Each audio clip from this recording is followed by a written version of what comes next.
जो वो गोरखपुर लिंक शुरू हुआ है, 4 लेन है, रात में बंद कर दिया, नहीं उतर सकते हैं आप। हाँ देखिए, सही बोल रही है हमारी ये चल के उसी से तो नहीं आई, धीमे जाना।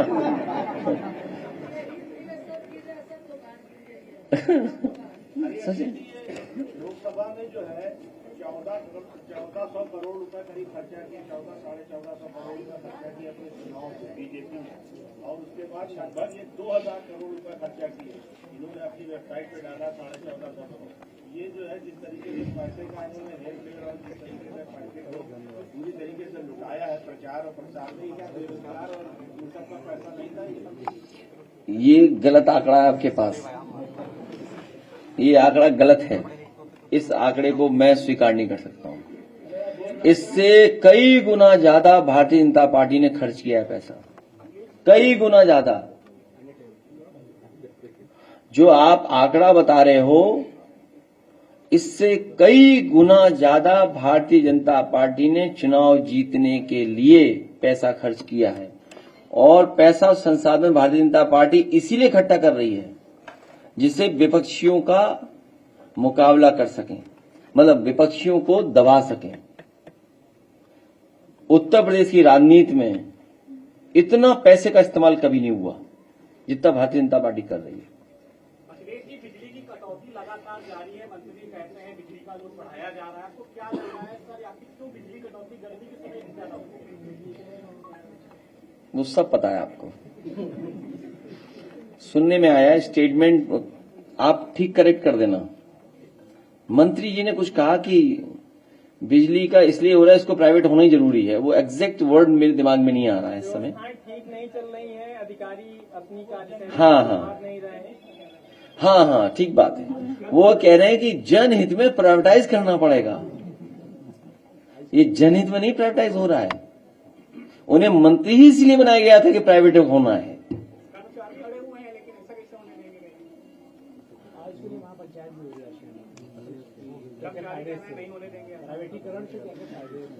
देखिए,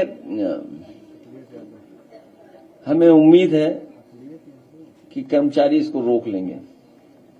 बीजेपी ने कोई बिजली नहीं बनाई अभी तक, केवल बेच रहे हैं ये प्लांट, या पूरा उत्तर प्रदेश की व्यवस्था को बेच रहे हैं।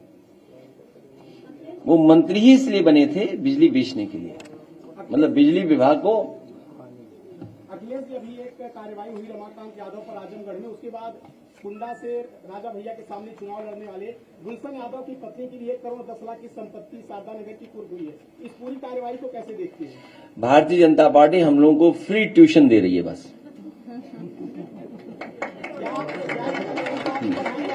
भारतीय जनता पार्टी हम लोगों को फ्री ट्यूशन दे रही है।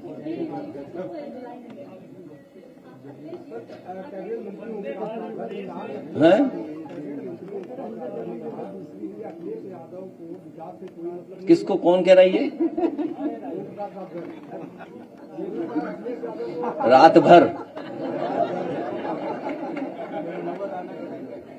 छोड़ो अब। वैसे एक चीज मैं अपने पत्रकार साथी से कहना चाहता हूं, मैं आपसे निवेदन करना चाहता हूं, उनकी विभाग की समीक्षा कर दो आप, और ना आपको भी श्लोक सुनने को मिल जाए तो कहना मुझसे, या भजन सुना देंगे वो कोई।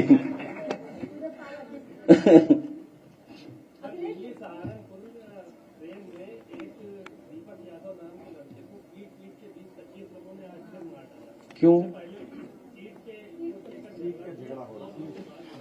कहीं सुरक्षा नहीं है, कहीं कोई सुरक्षा नहीं, कहीं कोई इंतजाम नहीं करा सरकार ने, ऐसे छोड़ दिया सबको। कहीं कोई सुरक्षा, कहीं व्यवस्था का इंतजाम नहीं। और जब आप और हम सब लोग उनकी बातों को सुनते हैं कि विकसित भारत बनेगा, दुनिया में हमारी अर्थव्यवस्था तीसरे नंबर पे पहुंच गई है, तो इसका मतलब क्या हम समझे? कुछ लोगों के पास होने से पैसा, कोई हमारा विकसित भारत नहीं बनने जा रहा है। जब तक आप वर्ल्ड क्लास इंफ्रास्ट्रक्चर नहीं दोगे, जब तक आप वर्ल्ड क्लास स्वास्थ्य सेवाएं नहीं दोगे, आप बताइए आईसीयू में लोग हाथ का योगा कर रहे हैं, पंखा चला रहे हैं। मरीज और वो सब ये चल रहा पंखा, सोचिए आप। और बिजली नहीं, डायलिसिस से मर गया। हाँ, मर गया बेचारा, गरीब व्यक्ति मर गया। और सरकार ने अंदर ही अंदर ये कहा है कि मेडिकल कॉलेज में कोई बच्चा फेल नहीं हो। अगर फेल हो गया तो बच्चे आवाज उठाएंगे कि यहां कोई इंफ्रास्ट्रक्चर ही नहीं है। आप बताइए, मेट्रो, पब्लिक ट्रांसपोर्ट, हर शहर जाम में फंसा हुआ है। हमारे आपके आम लोगों का जीवन कितना जाम में चला था समय। सोचिए, आप घर से निकले, कहीं जाना चाहो, पहुंच ही नहीं सकते। दुनिया में ऐसे देश भी हैं, जब उनसे पूछो कि वहां से वहां जाना है तो वो मिनट बता देते हैं कि 3 मिनट में पहुंचोगे, आप 4 मिनट में पहुंच जाओगे। यहां किलोमीटर बताते हैं, कब पहुंचोगे समय नहीं पता। यहाँ पर समय बताया जाता है कि इतने मिनट में आप पहुंच जाओगे, अपने यहाँ किलोमीटर बताते हैं। तो सोचिए आप, जब आप विकसित भारत की बात कर रहे हैं तो आपका इंफ्रास्ट्रक्चर क्या है? ये तो समाजवादियों ने सिखा दिया एक्सप्रेसवे बनाना, उसका भी सत्यानाश कर रहे हैं बीजेपी के लोग। जो एक्सप्रेसवे बनाना सिखाया उसका सब सत्यानाश कर दिया, दोबारा बनाना पड़ेगा इसको। सर, कृष्णा नगर में एक पुल बन रहा था राज्य सेतु निगम की तरफ से, और बीच में बिल्डिंग खड़ी मिली, उनको मैपिंग सही से नहीं हुई, लैंड एक्वायर करे बिना। मैपिंग नहीं, ये बीजेपी के लोग खेला कर रहे हैं उसमें, वो आप नहीं समझ पा रहे हो।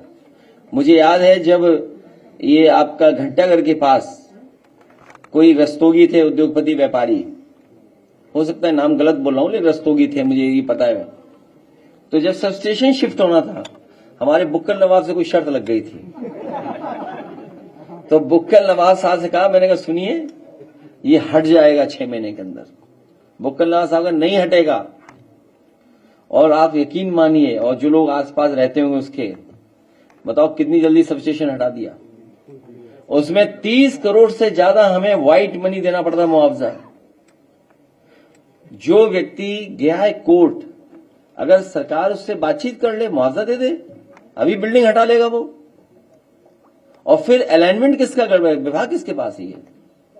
कौन है मंत्री इनका? है कौन है? पीडब्ल्यूडी ब्रिज कॉर्पोरेशन किसके पास? मुख्यमंत्री जी के पास। अरे यार, मुख्यमंत्री जी कौन सा अलाइनमेंट तय करेंगे? वो क्या कह रहे थे, भाषण सुन रहा था मैं उनका, कि इन्हें अलाइनमेंट नहीं जानते हैं। अरे पखनपुरा तक समाजवादियों का बनाया हुआ है, वो गांव का नाम नहीं बता सकते। हमारे मुख्यमंत्री इतने पढ़े लिखे हैं कि वो कह रहे थे कि वो अलाइनमेंट नहीं बनाया और जमीनें एक्वायर नहीं की थी। कौन समझाता है इन्हें? पता नहीं कौन समझा देता है इन्हें। किससे ट्यूशन ले रही है? कौन अधिकारी है जो ट्यूशन दे रहा है इन्हें? मैं आपको बताना चाहता हूं इतने लोगों के सामने, और लाइव जाइए बात। जिससे ट्यूशन ले रहे हैं मुख्यमंत्री जी, उस टीचर को तुरंत हटा दें।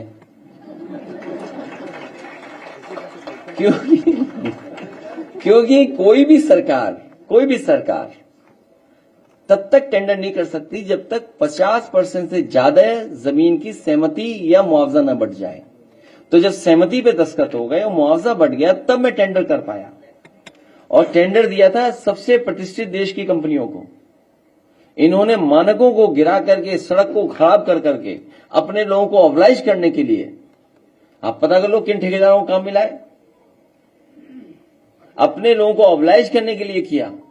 हम तो उस दिन का इंतजार कर रहे हैं जब हमारे मुख्यमंत्री जी सलीमपुर में भाषण देकर के आए, देवरिया में, कि नई रोड बन रही है शामली से लेकर के सिलचर तक, एक्सप्रेसवे। हम इंतजार करेंगे कि हमारे मुख्यमंत्री जी उस एक्सप्रेसवे का कब शिलान्यास करेंगे, क्योंकि हमारे मुख्यमंत्री तो प्रधानमंत्री से आगे हैं। क्योंकि उत्तर प्रदेश में तो मुख्यमंत्री बना सकते हैं, अन्य प्रदेश में हमारे योगी मुख्यमंत्री जी कैसे बना सकते सड़क? बताओ, कोई उत्तर प्रदेश का मुख्यमंत्री बिहार में सड़क बना सकता है क्या? कोई उत्तर प्रदेश का मुख्यमंत्री आपके बंगाल में कैसे बना लेगा सड़क? हाँ,